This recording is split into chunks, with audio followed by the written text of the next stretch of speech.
กับนูแล้วก็บ่วงนูมื้อนี้เนาะจัดไปตามคำขอเนาะนี่เราบอกให้ใส่บ่วงนูเนาะกมื้อนี้ก็ได้มาแก้โตอีกเฮาบ่เคยใส่ทุกคนเลยนี่น่าจะประมาณนี้แหละทุกคนอันนี้เฮาใส่นี่เป็นลังที่5เลยทุกคนเนาะมาเบิ่งลานทรายเพิ่นได้ใส่กับนูนี่จากลังจะใส่นะ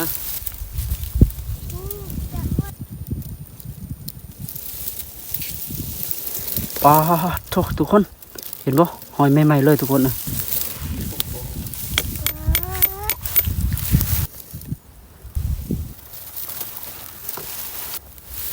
ใส่หนักมาลองเบิ่งสูตรนี่ก่อนถ้าหากว่าได้ผลนี่ก็สิได้อันนี้เฮ็ดหลายๆทุกคน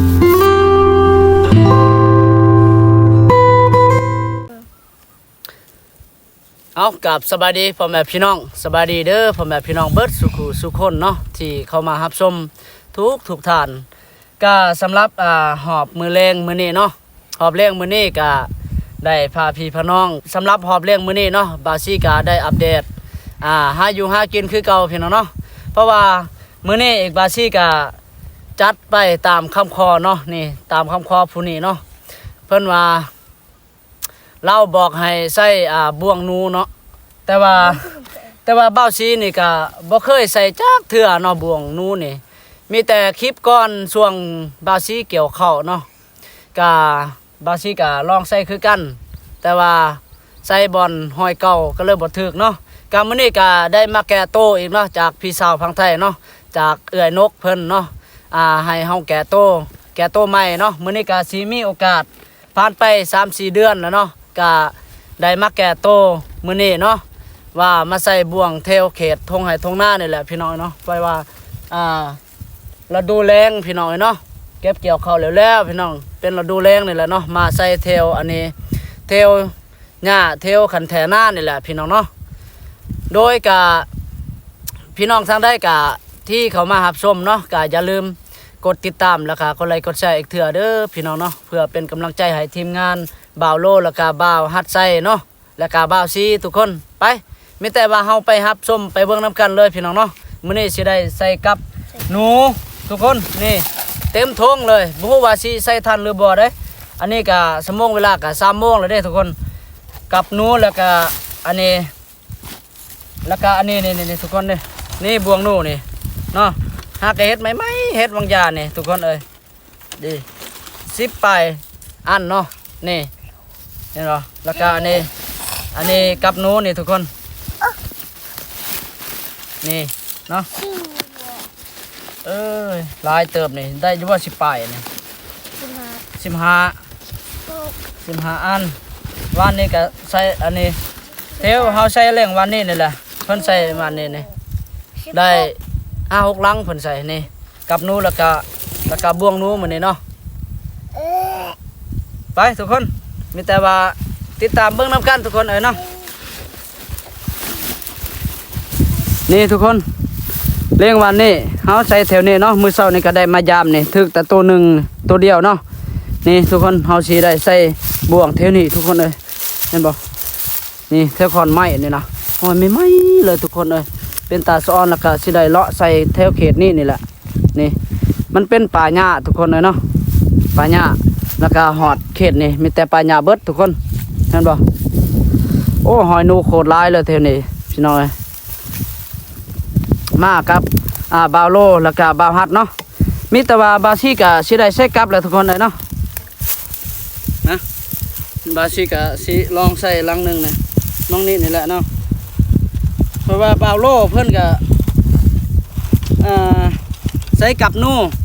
เปลี่ยนกันทุกคนใส่กับนูเนาะบาซี่ก็ลองใส่บ่วงนูนี่แหละทุกคนนะโอ้ยเกาะหลาย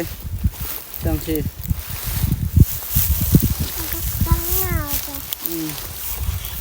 บ่าวฮัดนี่ก็มาน้ำได้บ่าวฮัดนี่มีแต่ผ่านทั้งนั้น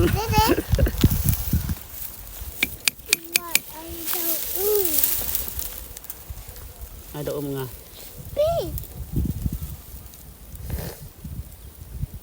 ลองใส่คือกันทุกคนบ่เคยใส่จักเทื่อแล้วบ่วงนูนี่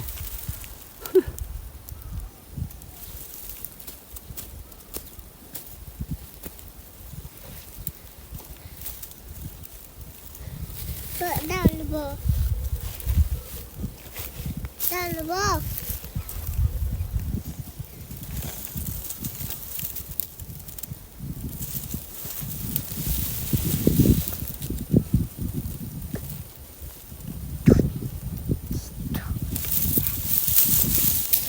โอ้บ่เคยใส่แล้วทุกคนเอ้ย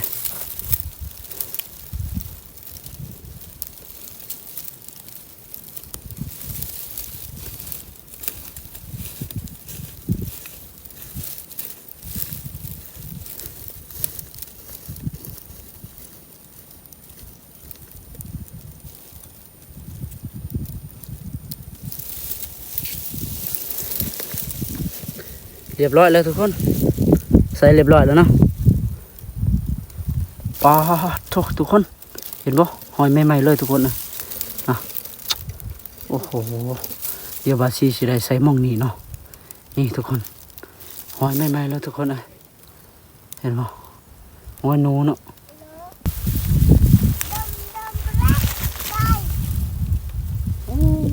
อันนี้ยาวโพดทุกคนเลย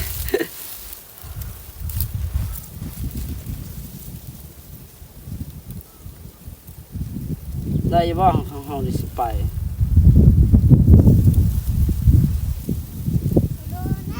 ยานมันสิคำก่อนเลยทุกคนเลยใส่อันนี้ยากกว่าเขาใส่กับนูทุกคน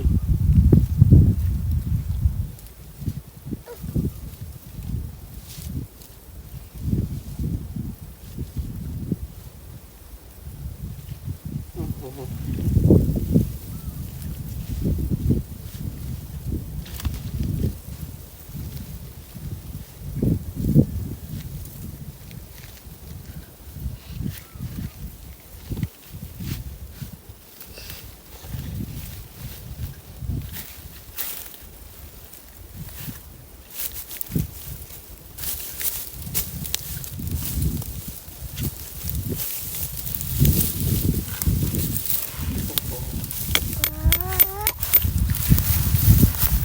อ๋อนะ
โอ้ยาวทุกคนนะ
พักกันแล้วทุกคนนะเรียบร้อยแล้วนะจะใส่หมกเงินอีกโอ้ทุกคนเนาะใส่หากะ4-5ลังหรือว่า4-5อันเนาะเดี๋ยวกับอันนี้บาซีกะสิได้ไปใส่ต่อมีแต่เฮาสิใส่แถวเขตนี้แหละทุกคนเนาะแถวเขตนี้นี่แถวนี้นี่ทุกคนเห็นบ่เฮาสิใส่แถวเขตนี้เนาะใส่ไปแล้วได้4-5อันหรือว่า4-5ลังเนาะใส่อันนี้บ่วงนูแล้วก็กับนูเนาะทุกคนเนาะก็สิได้หาใส่แถวนี้แหละทุกคนเนาะมีแต่ว่าบาซีก็สิใช้แล้วก็สิได้อัปเดตใหม่เนาะแล้วก็สิมายามเบิ่งยันเฮาสิลงลืมๆเนาะทุกคนเอ้ยบ่ได้เอาอย่างมัดเนาะบอนเฮาใส่ไว้ทุกคนเนาะเฮาสิใช้แถวนี้เนาะทุกคนเนาะนี่ใช้แถวนี้ทุกคนนะหอยหนูมีแต่หอยใหม่ๆทุกคนเอ้ยนี่นะพุ่นโอ้มีแต่ใหม่ๆเลยทุกคนอยู่ในพุ่นนี่บาซิกะห้ากะใส่1ลัง1อันมองนี่เนาะเป็นอันนี้บวงนูทุกคนนี่ซื้อมาแต่ด้นได้นะแต่ปีกายแล้วห้าก็ได้ใส่ปีนี้นี่ลองใส่คือกันทุกคนเพราะว่าคนบ่เคยใส่จักเทื่อทางบ้านเฮาปกตินะเขาเคยใส่อันนี้ใส่บวงใส่กับนูนนี่ลังที่2ทุกคนมองนี่เนาะแล้วก็อยู่นี้อยู่ดิรอทุกคนนี่บวงนู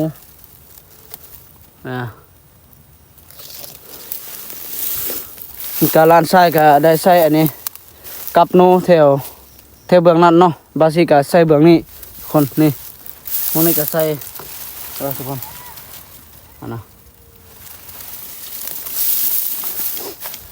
แถวเฮาสิใช้แถวเขตนี้แหละทุกคนเลยเนาะนี่แถวเขตนี้ทุกคนเพราะว่าเรื่องวันนี้กับปาซีกับลานทรายกับมาใส่กับนูเนาะบ่ค่อยถึกหลายถึกแต่ตัวเดียวแล้วก็ได้อันนี้ ตัวมันออกขึ้นหันกับ3ลังทุกคนเนาะ3ตัวเนาะบ่ติดก็เลยมื้อนี้มีจากอันนี้ได้ พี่น้องฟังไทยเพิ่นได้บอกเนาะให้เฮาใส่บวงนูมันจะง่ายนูก็บ่ตื่นเนาะเดี๋ยวก็มาลองเบิ่งสูตรนี่ก่อนถ้าหากว่าได้ผลนี่ก็สิได้อันนี้เฮ็ดหลายๆทุกคนเนาะมื้อนี้มีแต่ว่าเฮาเฮ็ดแต่10ป้ายอันทุกคนเนาะบวงนูทุกคน10ป้ายบวงเนาะ เพราะว่าเฮาก็กำลังลองใส่คือกันทุกคนนะเนาะถ้าว่าได้พ้นก็สิได้เฮ็ดหลายบ่วงทุกคนนี่มีแต่ว่าบาซี่ก็สิได้ใส่กลับแล้วก็สิได้อัปเดตใหม่เนาะแล้วก็สิได้มาเบิ่งมายามยานลงลืมๆนี่แหละทุกคนเอ้ยเพราะว่าเสือกอันนี้ย่างก็เฮาบ่ได้เอามาเนาะตรงย่างเฮามัดไว้บ่อนเฮาใส่หันสบายทุกคนอันนี้บ่ได้เอามาลืมทุกคนเลยเนาะ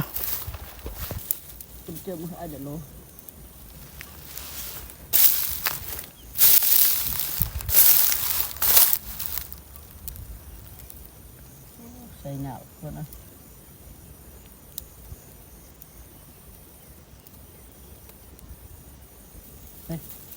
เรียบร้อยทุกคนนี่เอาบ่เคยใส่ทุกคนเลยนี่น่าจะประมาณนี้แหละทุกคนมานี่มันสีแม่นหรือบอนี่นะนี่โอ้นี่มันสีแม่นหรือบอเนาะทุกคนเลยใส่กับตรงนี้อันนี้นี่ พี่น้องประมาณนิ้วเนาะ1 นิ้วแต่ดินหานี่หาเล็กลวดนี่เนาะเอาประมาณไปสำนั้นเนาะมาทุกคนเนาะมีแต่ว่าเฮาสิได้ไปใส่ต่ออย่างเนาะนะทุกคน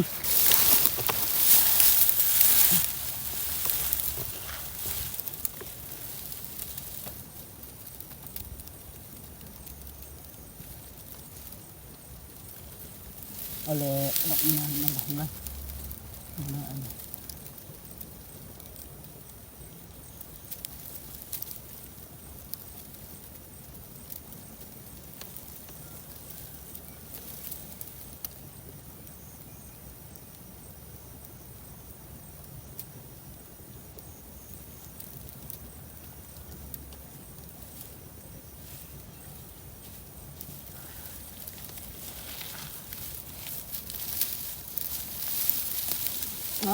เรียบร้อยทุกคนใส่เรียบร้อยเลยทุกคนเนาะอันนี้เฮาใส่นี่เป็นลังที่5เลยทุกคนเนาะมีแต่ว่าเฮาสิไปใส่เติมอีกเนาะค่ำมืดแล้วทุกคนนี่เนาะยัง4-5บ่วงเนาะไป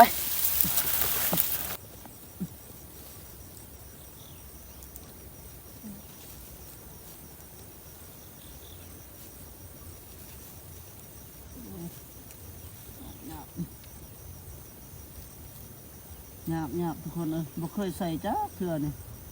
โอ้กำลังอันนี้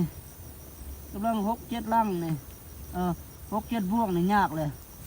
ผ่าจนว่าค่ำว่ามืดทุกคนเลยนี่น่าจะประมาณนี้แหละบ่เคยใส่จ้าเทื่อทุกคนบ่วงที่7แหละทุกคนบ่วงที่6นี่ลานทรายเพิ่นก็ได้ใส่แดเนาะเรียบร้อยทุกคนมาเบิ่งน้ำกันมีหยังก็บอกกันตื่มเด้อพี่น้องเอ้ยเนาะบ่เคยใส่บ่วงจักเทื่อนี่หากก็เคยใส่ได้นี่10ปลายบ่วงลองใส่เนาะคันว่าอันนี้คันว่าได้พ้นนี่ก็สิได้ไปใส่เติมทุกคนเอ้ยเนาะก็สิได้เฮ็ดหลายๆอีกเนาะอันนี้เฮาทดลองใส่ยันคำว่ามันติดในกาสิเฮ็ดหลายๆนะสิได้ไปใส่มองอันนี้อีกทุกคนนี่มองนี่เนาะมันเป็นหอยหนูเด้อทุกคนเลย